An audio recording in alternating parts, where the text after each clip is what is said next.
How we doing? I don't know which microphone to use here. Is this one on? Hello? There we go. All right. First of all, it is great to be in the state of North Carolina. It is great to be in a state that I think we're going to carry in a big way and send Donald Trump to the White House. So I know we've got a lot of great religious leaders here from all over the state of North Carolina.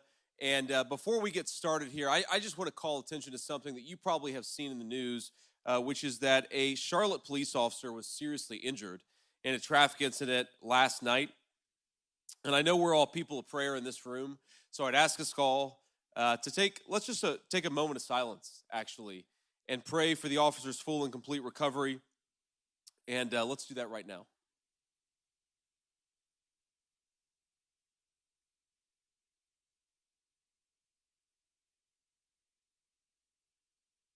Thank you all for that. And I want to just, while we're on the message of officers getting unnecessarily injured, we know we got a lot of police officers all across the city of Charlotte, but all across the state of North Carolina and our country who fight and serve every single day to keep our communities safe. Frankly, in an environment that has gotten a lot more dangerous thanks to the open border policies of the last 3 years. And we want to send a message loud and clear. We will always back the blue in this country. Donald Trump and I will always serve our police officers.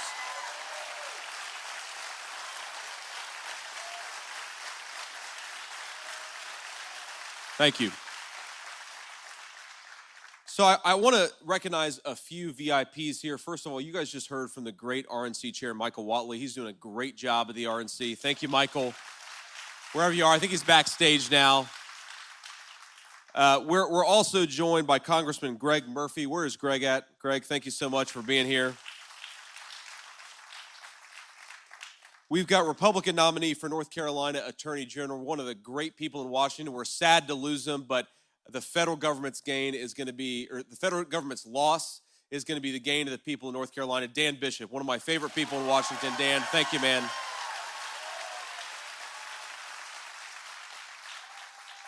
And then we've also got congressional candidate Mark Harris. Mark, please stand up and say hello. A lot of good people. We got a lot of good people in the state of North Carolina who are serving this state, serving our nation, and we're grateful to them, but we're only going to get them across the finish line if every single one of us do what we need to do to win this race, to save our country, and to take Washington back for the American people and the people of this great state. So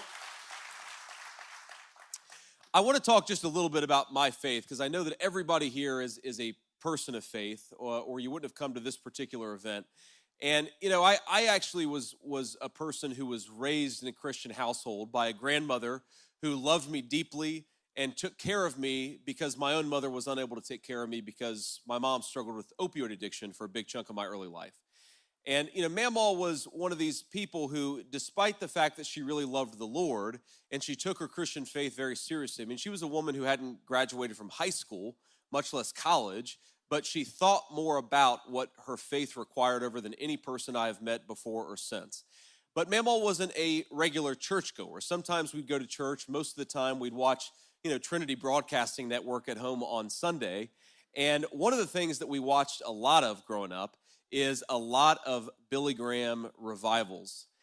And it's a very cool thing for me personally because we started the day here in North Carolina visiting the gravesite of Billy Graham, just of course probably 15 miles from here. And it's unbelievable because one of the people who actually helped me encounter the Christian faith for the first time is Billy Graham with my grandmother. And I just say you guys have a great tradition of faith and service here in the Charlotte area. Billy Graham's a great one, but there are a lot of great ones just in this room. So thank you. And, you know, Mamaw that's what I called my grandmother. I called her Mamaw. And, you know, she was a woman of many contrasts. She was a very firm disciplinarian, but she also gave me a loving and stable home, which we know all children ultimately need. She was, again, a woman of very deep and profound Christian faith. She also really loved the F word. And both of those things could coexist within Mamaw at the same time. And I will tell you, Of all the VIPs I am happy to have here, the one that I'm most glad to have is my lovely wife, Usha.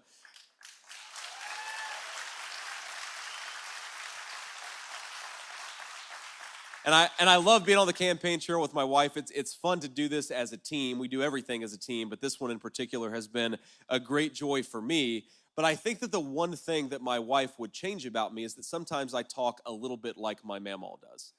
And the problem is we've got a 7-year-old, a 4-year-old, and a 2-year-old, and so they start to talk like their daddy does. And I will not, we are in a house of worship, so I will not repeat some of the things that have come out of the mouth of my 4-year-old in the last few weeks. But honey, I promise you, I'll honor the curse jar. I'll get better, and the kids will stop talking like me and stop talking like mamaw. And that's going to be a very, very good thing for our family, but also a good thing on the campaign trail. Because, sometimes we have a bunch of reporters back there, and, this is not a cuss word, but I sometimes worry that one of my kids is going to look at the media and says, Daddy, is that the fake news? So I got to be a little bit more filtered.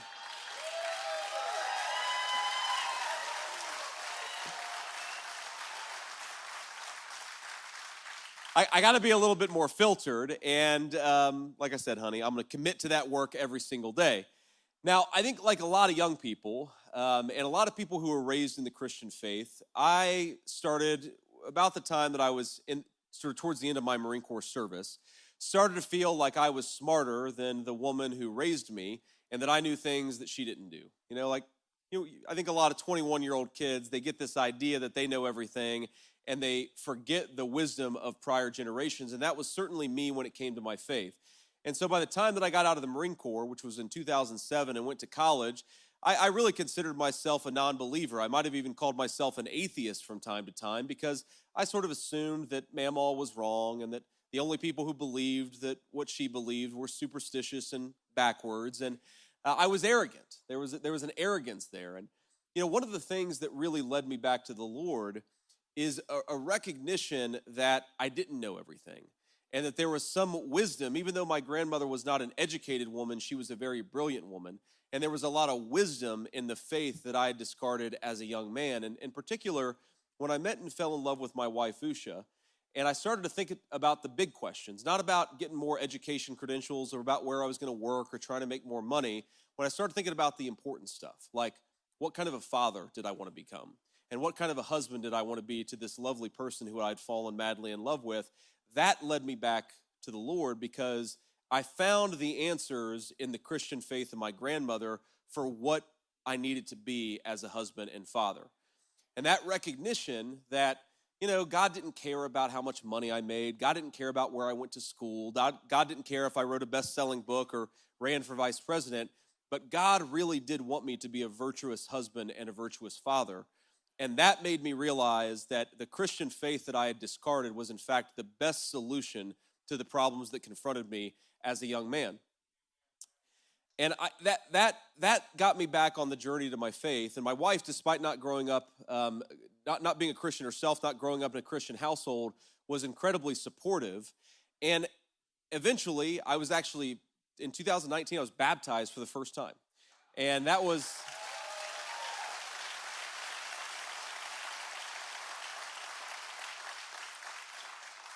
And I tell you that story in part so you know a little bit more about this guy who's standing up here asking you to support him to be vice president of the United States, but also because I do think that there is a lot of wisdom in the Christian faith and in the Christian tradition, a lot of solutions to the problems that confront our country. And I think we as Christians are called to be a light in a dark place. And unfortunately, there is a lot of leadership coming from Washington that is in a very, very dark place, and we are called to be the light that counteracts it. And I think in some ways, this election is fundamentally about whether Christians are going to be allowed to live our faith, whether Christians are going to be allowed to advocate for our principles, and whether Christians are going to be able to raise our children and build communities that are consistent with our values. And I don't think that's an overstatement. When I was asked by Donald Trump to be his running mate, and it was a crazy moment for us and our family. I remember the president called me on the Monday of the RNC, and that was like the deadline for him to make a decision. He had to make the decision on Monday, and he called me probably about 1 o'clock on Monday, and I don't answer the phone, of course, the most important phone call of my life, and I don't answer the phone. And I get a text message from a campaign staffer. It says, you just missed a very important phone call. So I think, call him back. He answers the phone and says, JD, you missed a very important phone call. And now I might have to pick somebody else. So I almost have a heart attack right there in Milwaukee. Our flight had just landed in Milwaukee for the RNC convention. And then the president proceeds to ask me to be his vice presidential running mate. And then hysterically, he hears my 7-year-old son in the background and puts my 7-year-old son on the phone so that he can read the statement that he's about to put out on social media. Of course, my 7-year-old has no idea what's going on. So the president of the United States is talking to my 7-year-old Ewan. He's like, Ewan, what do you think about this statement? And Ewan's like, oh, it sounds pretty good. Has no idea who he's talking to. Has no idea what's going on. But of course, our lives changed in that moment. But I want to take it just a couple of days forward from that. And I was, laying in bed Tuesday night, probably 3 a.m, and I'm unable to sleep. And I think all of us have had this moment, right? We've got something big going on in our lives. We're feeling that pressure, but we're also feeling that excitement. And I was just unable to sleep. And I remember thinking to myself and getting kind of stressed out about the fact that I couldn't sleep because I've got the most important speech on Wednesday of my entire life. And here I am, unable to fall asleep, and I'm just worried that I'm gonna go out there and make a complete idiot of myself because I don't have enough sleep. And I remember just laying there in the bed, Usha's sleeping soundly next to me, and I just say, Lord Jesus, please let me go to sleep. And the last thing that I remember was that prayer, and I woke up feeling great 5 hours later. And I'm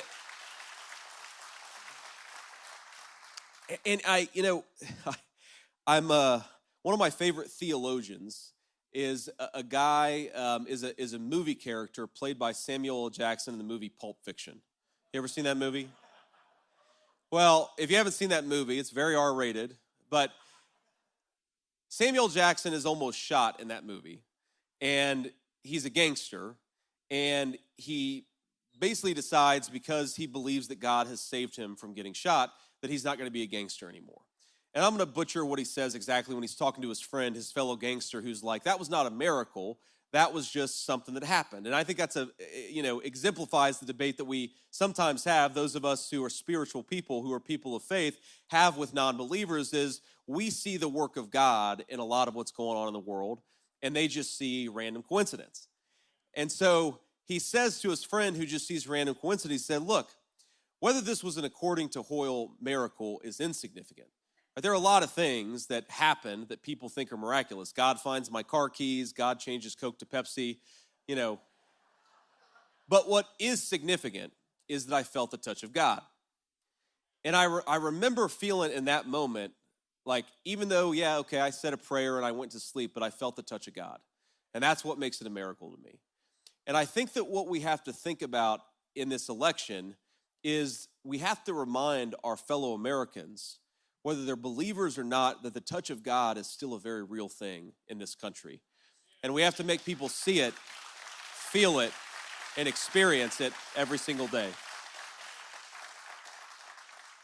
So for that to happen, and for us to be, I think, real soldiers for our faith, we've got to get out there and talk about it, but we've also got to get out there and make the case to people, whether they're secular or religious, whether they're people of faith or non-believers. We've got to get out there and we've got to make people see that this election, I really think, will determine the course of religious liberty in our country.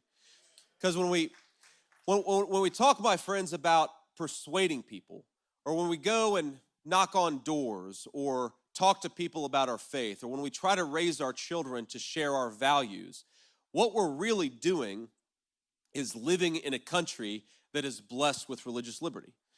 And of course, you wouldn't know it according to the reports of the mainstream media, but I believe the most persecuted faith in the world today is the Christian faith. There are places all over the world. I mean, there are hundreds of millions of Christians who are living under threat of violence right now because they live their faith. So don't believe that it can't happen here. Because if it can happen anywhere, then it can happen anywhere else. And I think that we're living through a time where we have the biggest opponents of religious liberty and people of faith running for office that we have seen anywhere in my life. And I don't like to say that, and I wish that it weren't so, but you just have to look at the record. I want to talk a little bit about that record, but when we went and visited the Billy Graham Library today, and we went and saw his gravesite, you know what really jumped out at me? Is that over 50 years, Republican or Democrat, Billy Graham advised presidents, he prayed with presidents, he worked with presidents, because while we might disagree about things like tax policy, or we might disagree about things like which regulations are going to best promote the public safety, we all agreed that people of faith deserve to have a place and a voice in this country, and that has changed.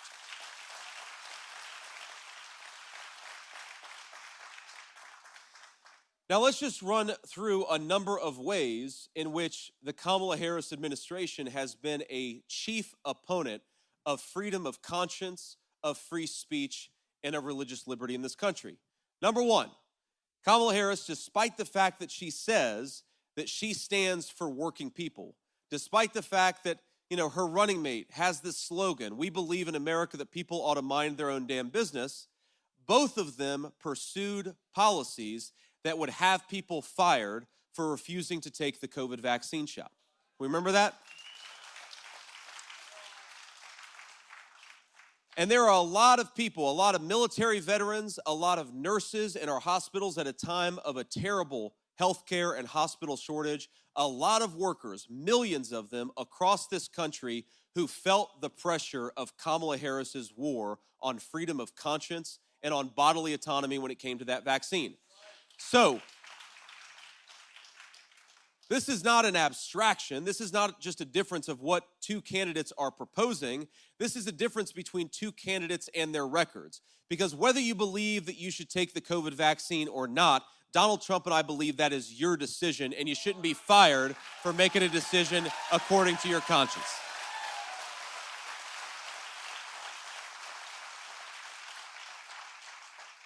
Now, I believe that the Republican Party is the pro-life party. We're going to talk a little bit more about freedom of conscience.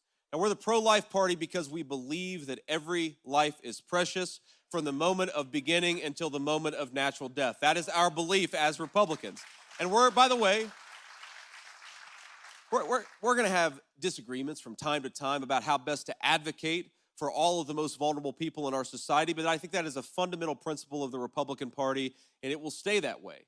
But Kamala Harris is not just disagreeing with us on the particulars of public policy. She is trying to throw people in prison who share our values for having the audacity to advocate for those values in the public space. Now, we saw a couple of years ago a pro-life Catholic father of 7 treated like a common thug in his own home for daring to go out and advocate for the unborn. And I think our message to Kamala Harris is, look, we welcome disagreement on the question of how best to protect life. We can have that debate, but we can only have the debate if we have a president who believes in the First Amendment. We shouldn't be throwing anybody in jail for pro-life advocacy. We ought to be celebrating their exercise of their rights.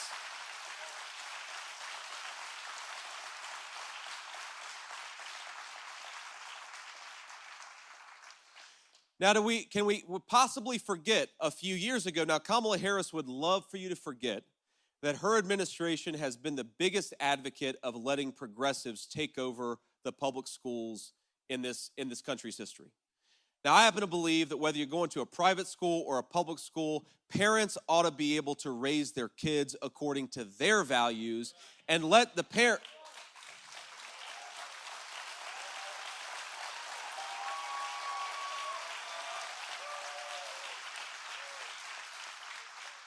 Let the parents determine the values. Let parents impart morals onto their children. And why don't the teachers teach reading, writing, and arithmetic, which, by the way, is what most teachers want to do.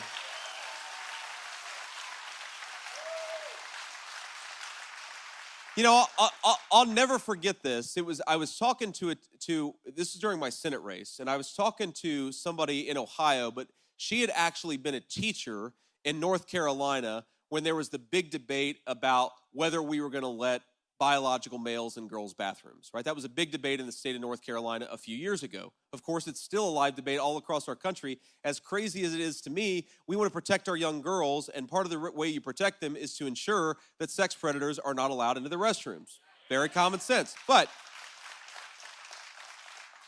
she was a voter of mine, and she was much more socially moderate. She actually came up to me and said, look, I actually didn't have a strong view on that particular issue. In fact, I actually, if anything, probably disagreed with your perspective on it. But she was voting for me for a whole host of reasons, but she made an observation that before she had moved, that what that policy had done, when the federal government orders progressive politics into our local public schools, even if she disagreed with the federal government on that issue, she didn't like being deputized by the federal government against the parents in her school district. And I thought that was really interesting, that even if she agreed with them on a particular issue, she didn't want to be made to go to war with the values of the parents in her school district. And I happen to believe, and I think this is a core part of Christian social teaching in our country, is that we want to build strong communities. We want to build strong neighborhoods, and we want to build strong families. But you can't have strong neighborhoods and strong communities if the federal government is ordering teachers to do something against the will of parents. So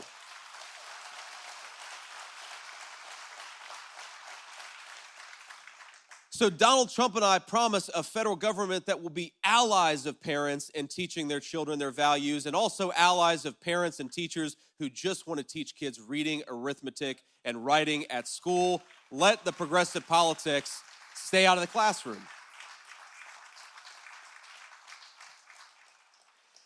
Now, not only did Kamala Harris pursue a lot of this ridiculous progressive policy in the classroom, but she decided to weaponize the federal government against any parent who dared to speak up. Now, we remember this was a few years ago, and Kamala Harris would love people to forget about it because it's politically damaging for her, but they were labeling parents who are going to school board meetings to raise their voice domestic terrorists in their own country. Donald Trump and I believe that if you're going to a school board meeting to speak your voice, you are a patriot and not a domestic terrorist, and you ought to have a federal government that stands up for you.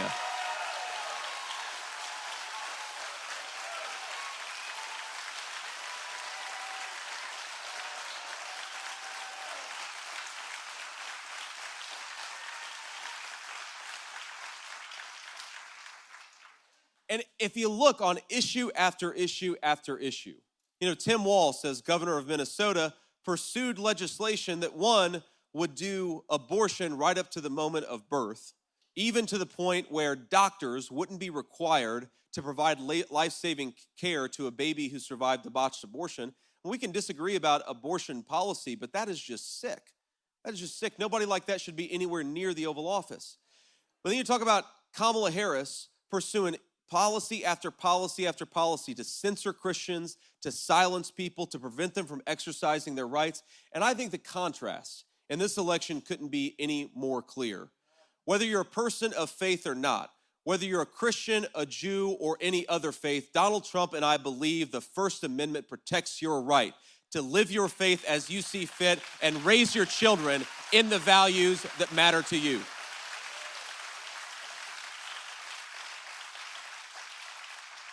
And Kamala Harris would rather censor you, rather silence you, and in the case sometimes of some of these crazy transgender bills, where you see children taken from their parents because their parents won't consent to life-altering gender reassignment surgery, we are the party of conscience. We are the party of you get to raise your children as you see fit. And by the way, we are the party of common sense. And all Christians, I think, need to unite behind this ticket.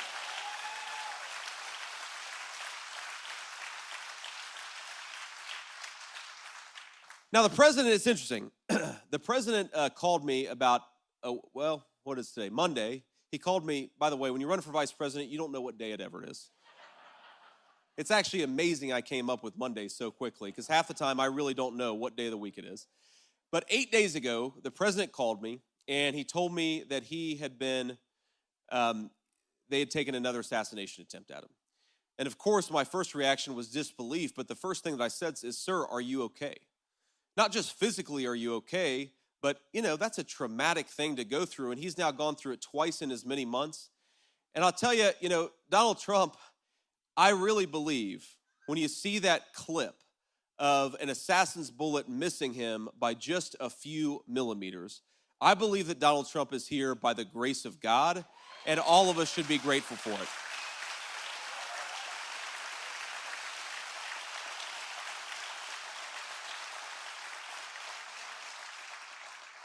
But of course, the president, when he called me, he was totally fine. I mean, I think I was more shaken up, even though I was sitting in my home safely in Cincinnati, Ohio, I think I was more shaken up by it than the president. And I said, sir, are you okay? And he responds, yeah, I'm doing fine. But I'm kind of mad because I was on the 6th hole and I was about to make a birdie and they wouldn't let me finish. And yeah, I chuckled a little bit, but then I thought to myself, isn't this the kind of person that we want to be the president of the United States, a person who can literally take a bullet, stand up and raise his fist in defiance, a person who's more worried about missing a birdie putt than he is about an assassin's attempt on his own life, because that is the definition of courage under fire, and Donald Trump has it in spades.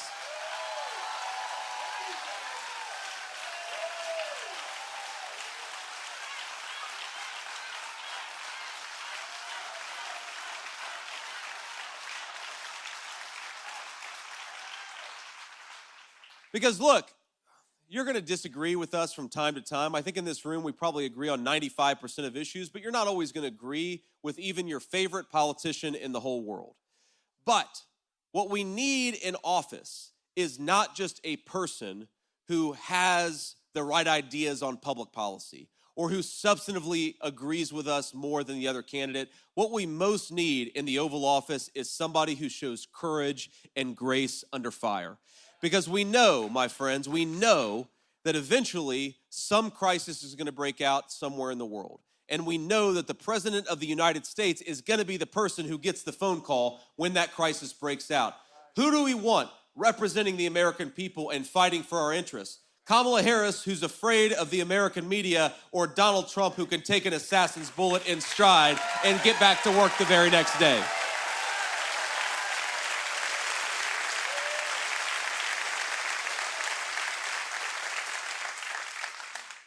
So while we may not always agree on every issue, I think it's so important that we win this race and reject the politics of censorship, violation of people's rights of conscience, and violation of Christians' right to raise their children as they see fit.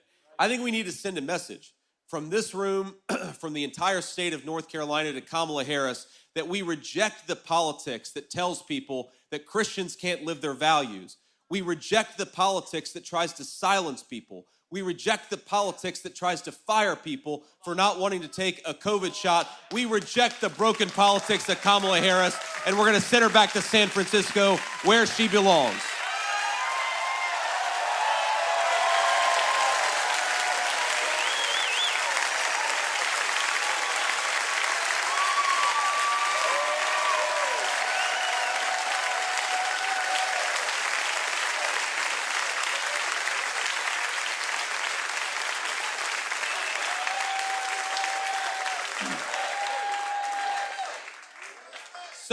So normally at these events, whenever I go out and talk to people, I always try to talk to the media afterwards. We're actually running a little bit behind schedule.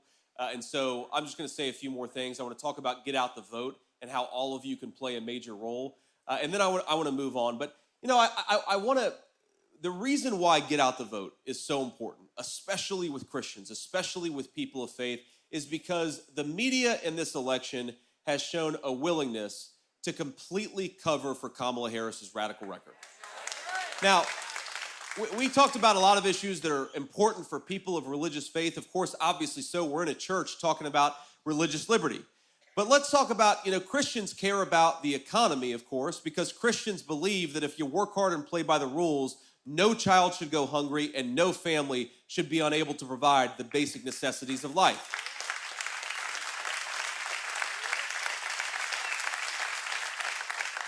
But one of the things that we're seeing is under Kamala Harris's policies, a lot of people are really, really unable to live a good life.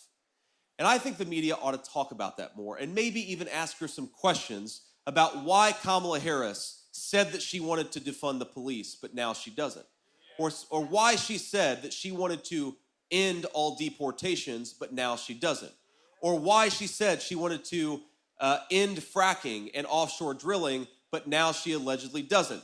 Because on all of these issues, what her actual policies have done have caused real suffering all over the United States of America. We want American children to be able to have a nice meal with their families. That's harder because Kamala Harris made grocery prices 25% higher. We want everybody, rich or poor, to be able to turn on their heat in the middle of a cold winter night, but that's become harder because energy is 40% more expensive, thanks to Kamala Harris's policies. We want our young people and our beautiful families to be able to afford the American dream of homeownership, but that's harder because Kamala Harris's policies. And most importantly, at least to me, is that we want this country, we want the American dream to be an American dream of second chances. Because, as I told you, my mom struggled with addiction for most of my life. And now I am proud to say, by the grace of God, she has been clean and sober for nearly 10 years, and we're so proud of her and so grateful to her.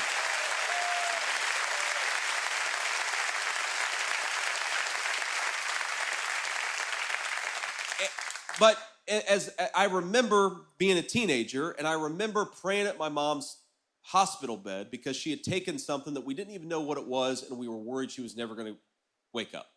And I think anybody who knows anyone who suffered from addiction knows this combination of hope but also frustration with anybody that's dealing with it. Because at the same time that I'm mad at mom for taking those drugs in the first place, I'm just praying, Lord Jesus, please let her wake up. Let this mistake not be the one that takes her life. And for me, those prayers were answered, and I'm so grateful for it. And I remember thinking when my mom was in the depths of addiction that, I wanted to be a father more than anything else. I wanted to be a good husband and a good father, thinking to myself, my mom, as smart and as funny as she is, because of this terrible addiction, she's never going to meet her grandchildren. She'll never meet my kids. And now I sit here, and I've got a 7-year-old, a 4-year-old, and a 2-year-old, and she's the best grandma to those grandbabies that they could ever ask for. It's an amazing thing.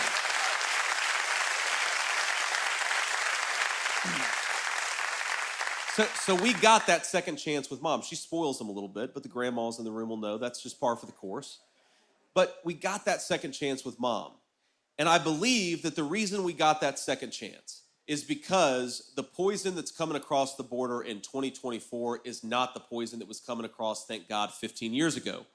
And to Kamala Harris, who has increasingly taken this campaign messaging that if you dare complain about the border, you're a racist or a bad person, even though a lot of the people most frustrated by her border policies are black, white, brown, and everything else.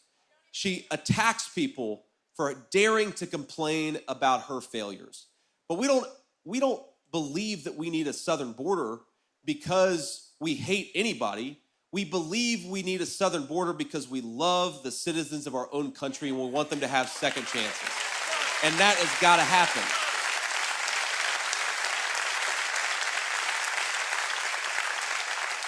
And I think the audacity for them to say that we're bad people for caring about the border, to say that we want to separate families, when thanks to Kamala Harris's policies, there are 325,000, that is not an exaggeration, 325,000 children that are missing in this country right now because Kamala Harris has allowed the drug cartels to take over the southern border of this country. And we know, and a lot of your ministries and a lot of the work that you do in your churches addresses and helps these people every single day. I know it. We know that a lot of these poor children have been sex trafficked. A lot of them have been used in drug trafficking. A lot of these innocent young girls are dealing with horrors that are, thank God, unimaginable for most American citizens. And we want to keep it unimaginable by reimposing strong border policies that saves the lives of those children, but saves the innocence of American citizens and the families that they're raising right here at home. It's very simple.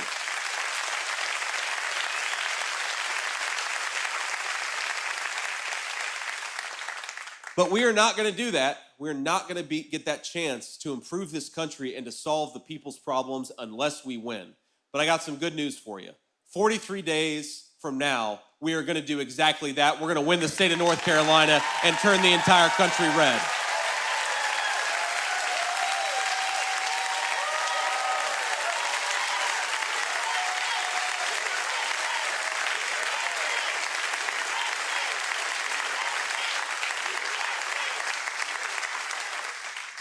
Somebody back here has a sign, the outlaw and the hillbilly. I like that.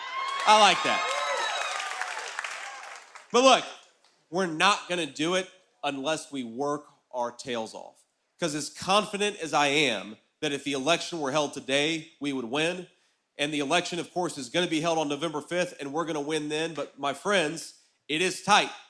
And there's a lot that needs to happen between now and then to ensure that we win this race for the American people.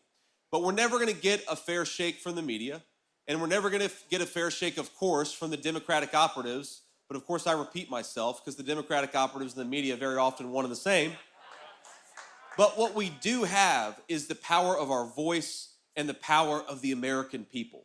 And for people of faith in particular, I mean, you all know this better than I do, but every single day we see people in church who are devoted to their families, who love their nation, who love the Lord.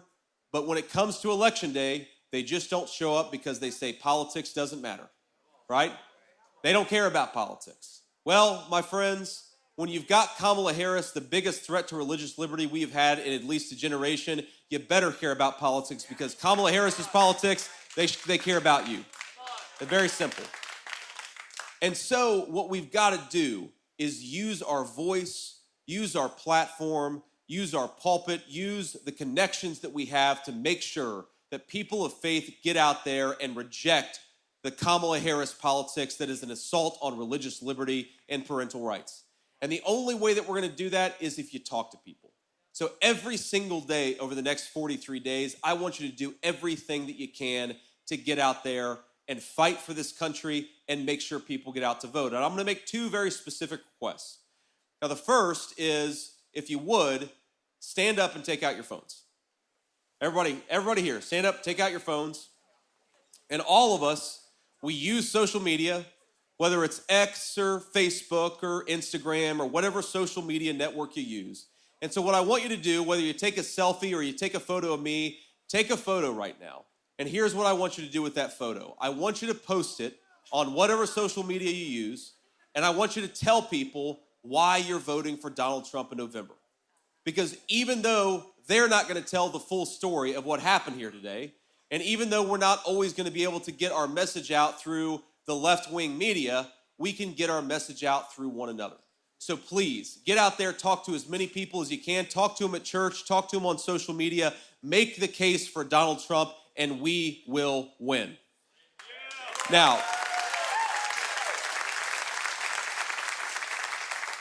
the second thing I want you to do, and I want to read this, I want to make sure I get this right. I think it's swampthevote.com. I want you to go to that website, swampthevote.com, because that has a lot of good information and gives you an ability to sign up and participate in what we have going on. It is shocking. Millions of church-going Christians will not vote in the 2024 election unless we convince them to. And I have a colleague of mine, he loves to say when he's standing in front of a big crowd like this, he'll say, well, we need to make sure and get out there and vote 10 times. And that'll make everybody kind of uncomfortable because they'll say, well, we follow the law, you can only vote once legally.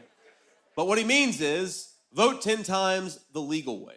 And the way you do that is you take yourself to the polls and then you get 9 friends and family to go to the polls with you. And here's another thing that you may not realize. I talk to a lot of people, of course. I'm running for Vice President of the United States. But I talk to many people who will say, you know, if I talk to 100 Trump voters, 95 of them will say, well, I voted for Donald Trump in 2020. But 5 of them will say, I wanted to vote for Donald Trump in 2020, but something came up. You know, my son got sick and I had to get him home and take him to the doctor. Or something happened with mom, I had to take her to surgery. Or maybe I just had a late day at work and I couldn't get out there and cast my ballot. Look, I don't love that this country has gone from election day to election season, but it is what it is, and we got to play by the rules that are set. So use early voting. use mail-in voting, use voting on election day, whatever you can to get out there and make sure that if 100 people plan to vote for Donald Trump, 100 people actually get out there and do vote for Donald Trump.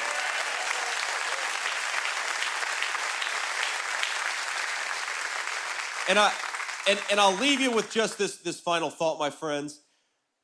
One of my dear friends, who actually was very influential in me returning to my faith, I remember before I ran for Senate, this was probably February of 2021, when I was thinking about running for Senate. I had never participated in the political process, and I was talking to my good buddy, and I said, man, there's so much that's wrong with this country.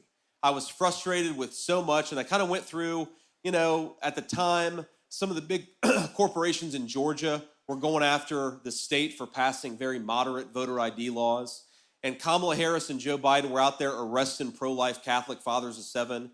And I was so frustrated, running through the litany of things that were going on in this country that I was frustrated by. And he finally, he snapped me out of it, because you know what I was doing? There's a technical term for it: whining. I was whining. And he kind of snapped me out of it. He said, yes, JD, you're right. There are all these problems and all these issues, but despair is a sin. And I thought a lot about that over the last few years, because I talked to a lot of people, and I talk to a lot of Christians, and I think we're all good people, but I do think that sometimes we Christians give into this idea that things have gotten so bad under Kamala Harris's policies that we should despair. But I'll tell you what my friend told me almost 4 years ago: despair is a sin.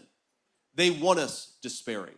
They want us depressed. They want us disconnected from this political process. But our faith is in the Lord God Almighty, and our God is a God of hope. So let's go win this thing, and let's do it together. God bless you guys, and thanks for having me.